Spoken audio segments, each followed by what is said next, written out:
ভাইজান রে, একবারই মানচিত্রটা ভালো কইরা দেখো। এই যে তুরস্ক, সিরিয়া, ইরাক, ইরান, সৌদি, কাতার, ইয়েমেন, জর্ডান সব মুসলিম দেশ। সব একসাথে থাকলে পাহাড় উল্টায় দিতে পারত।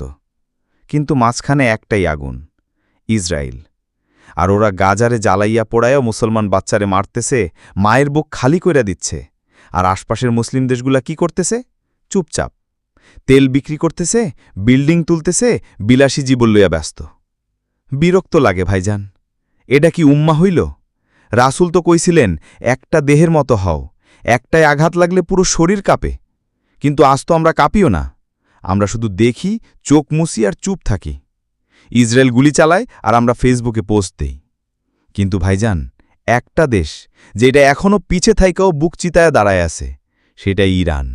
হ্যাঁ ভাই, ইরান একলা যুদ্ধ করতেছে, ফিলিস্তিনে অস্ত্র পৌঁছাইতেছে, ইসরায়েলের দিকে সোজা চোখে তাকাইতেছে। বাকি মুসলিম দেশগুলা কই? সৌদি, কাতার, আমিরাত, মিশর সবাই নৈতিক সমাধান, শান্তি, সেমিনার, মিটিং এটা করতেছে।